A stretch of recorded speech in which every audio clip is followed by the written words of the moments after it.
Today is a boxing day. Today is a boxing day. No, I'm playing.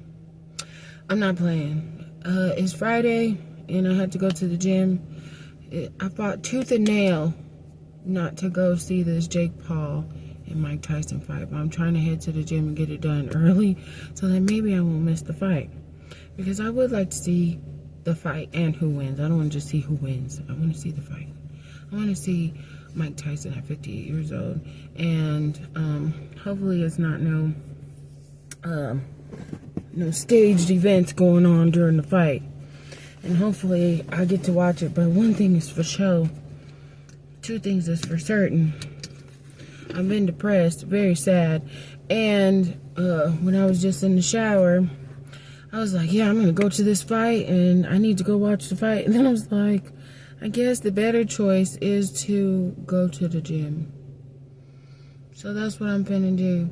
I looked in the mirror before I went, and my eating ain't been perfect for real. I've had meat probably all week for real. But it wasn't too bad. And it's hard, I'll be honest with you. Like, it's interesting that I chose the avenue. I'm gonna start driving. It's interesting that I chose the avenue of boxing because boxing is, well, any athletic sport really. But boxing is quite important because my whole life since I was young, well, I struggled with food before I even knew I struggled with food because my family used to call me fat and make fun of me all the time, even when I wasn't fat. And I don't have the picture no more because I threw out all my pictures, but I will show you guys. When my family used to bully me and call me fat all the time, I wasn't even fat at all, not even a little bit. And but anyway, over the years, I just I can't blame them for me being overweight, but yeah, that food boundaries was off limits. And I went through a lot of stages and phases where I used to try to be bulimic. I used to try to be anorexia never worked for real because I never could deprive myself of food that long. But bulimia is one thing I used to try a lot when I was younger. And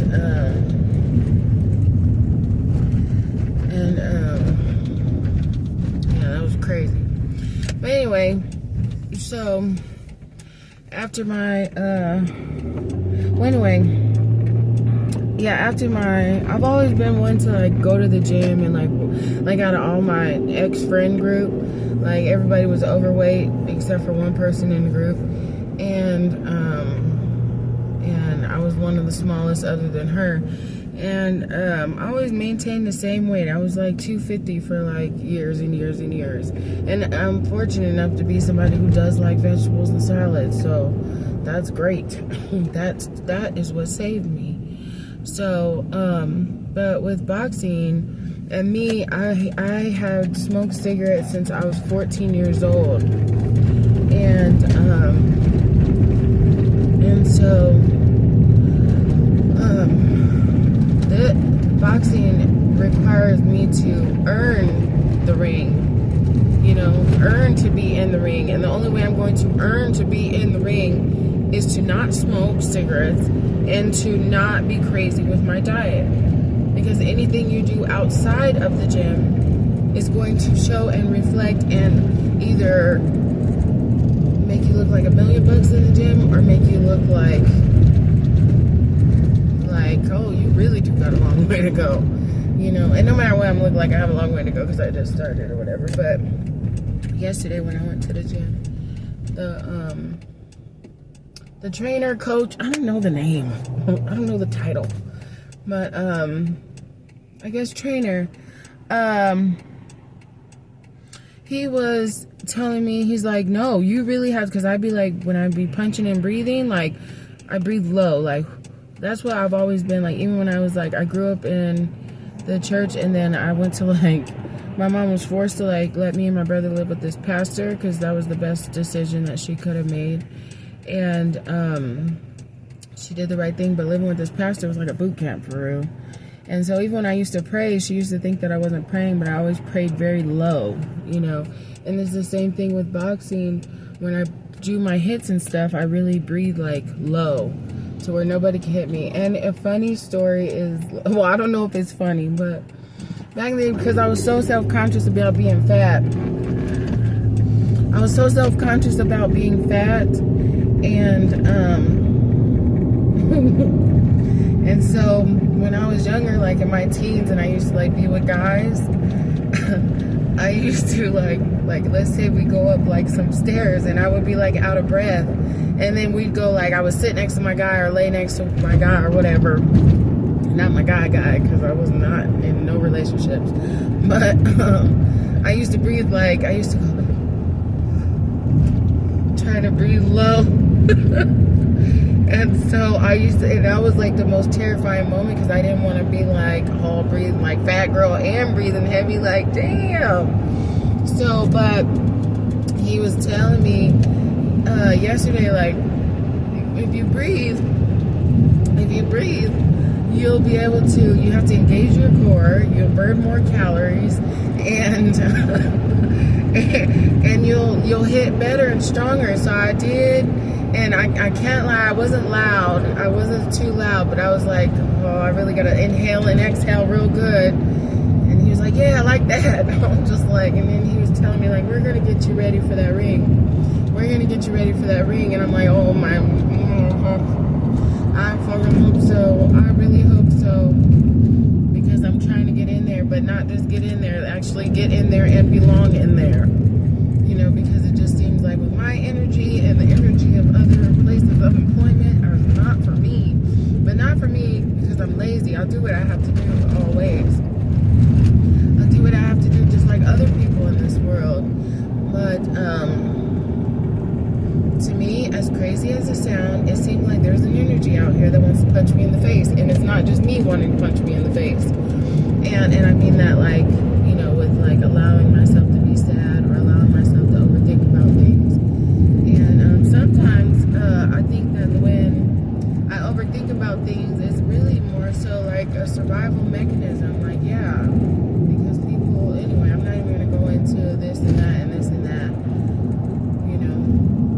But because I know that for me, my pain is, I'm going to validate my pain. I'm not going to pretend it doesn't exist, but I'm also not going to, like, even in the shower, like, I'm crying all day. All day. Really, like I said, I have been crying ever since that guy sexually harassed me. Like, I've been on and off crying. And,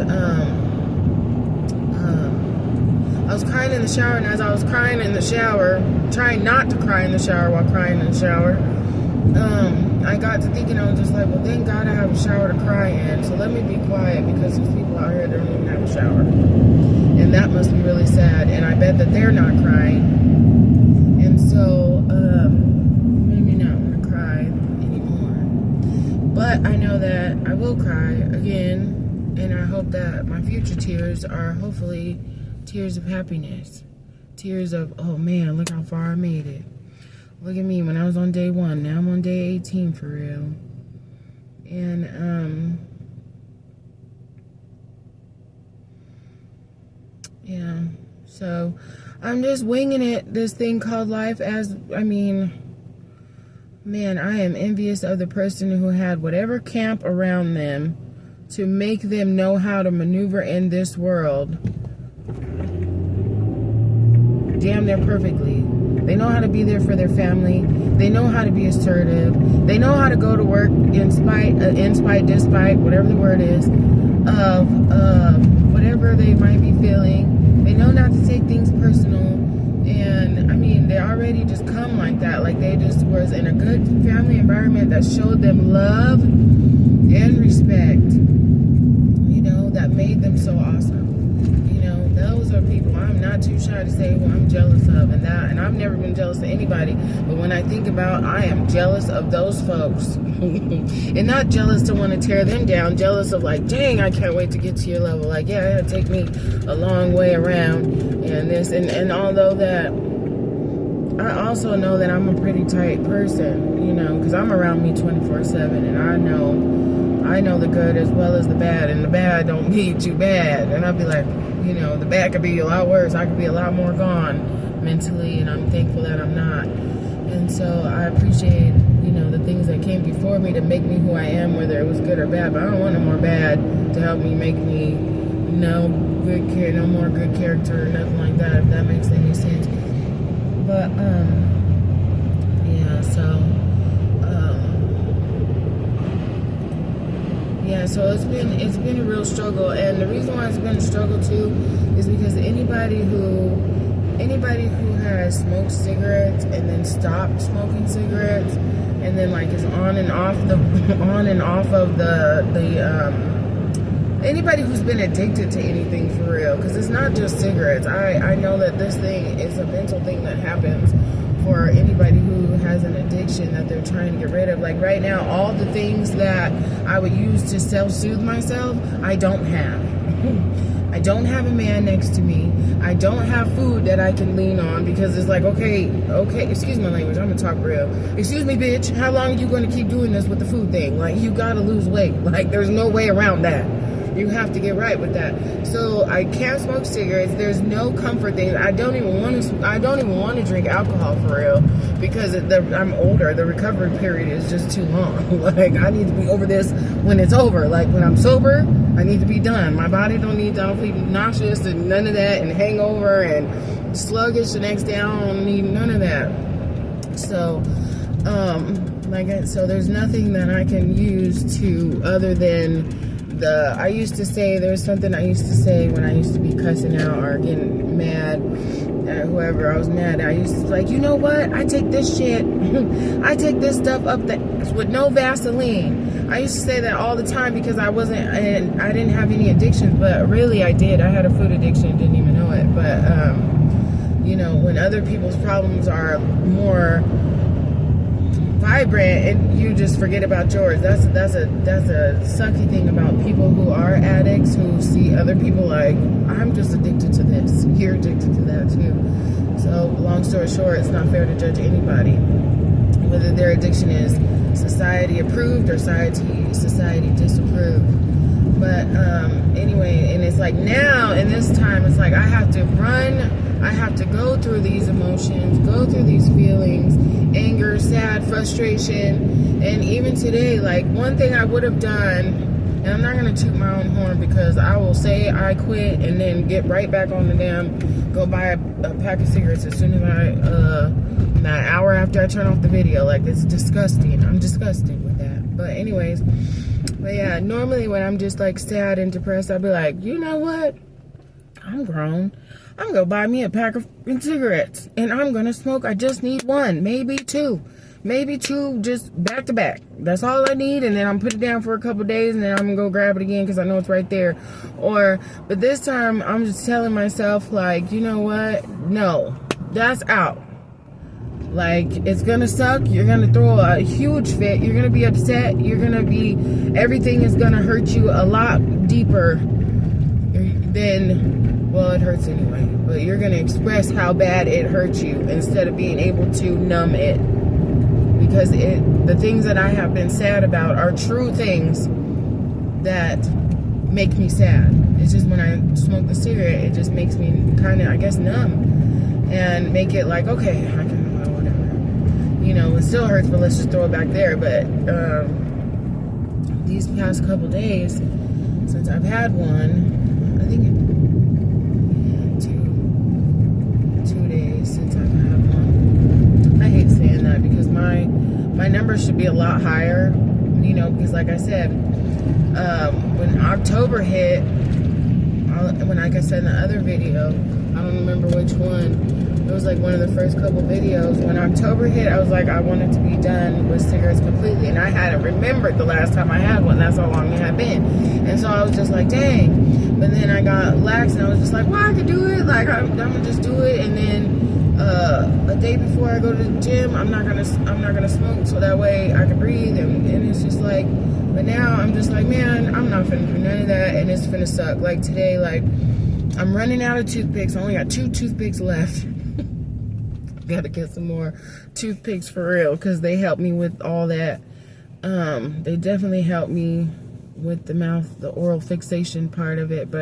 And even just to like chew on something, like, you know, sometimes when people get mad, they grind their teeth and, like, you know, I think that helps with the frustration just a little bit, not a lot, but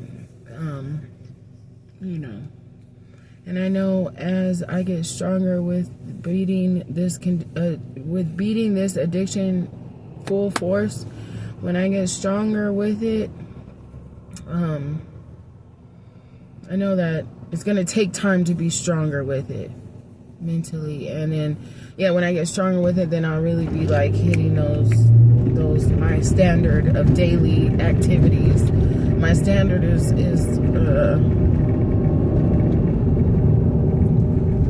don't think it's too high. It's just not, it's just you're an emotional person. It's harder to hit those things for yourself. But anyways, this video's been long enough. I'm almost to the gym right now, and hopefully by the time I get done with the gym, hopefully I have not missed the Jake Paul fight, and I'm gonna go right in gym clothes. I don't even care, sweat and all. I'm gonna head right to the next city over, and just because I want to like put out a little, if anybody's watching this video or whatever, the next city over from where the gym is Apple Valley. So, and I don't want, and I'm putting that out there because, I like to rep my city for real. And when I get to the place I want to get to, I can't wait to rep my city, because so many people talk mess about my city that I currently live in. I don't live in the city that's next to Apple Valley, but the city I actually live in, people talk mess. And there's jewels everywhere. There's jewels in every person, whether they know it or not. Whether if they jewel is this damn small. There's a baby in every bathwater. That's what I say. Some babies ain't worth the bathwater. Yeah. I said it here first. Some babies ain't worth the bathwater, and I don't mean literal babies. There's a saying, in case you don't know. There's a saying that says, and it's the saying, it says, don't throw the baby out with the bathwater. That's what I'm talking about. And it's like, yeah, everybody's got some wisdom, but some wisdom ain't worth their bathwater. Like the lady I used to work for, her baby ain't worth the bathwater. Anyway, I'm at the gym, y'all. Peace out.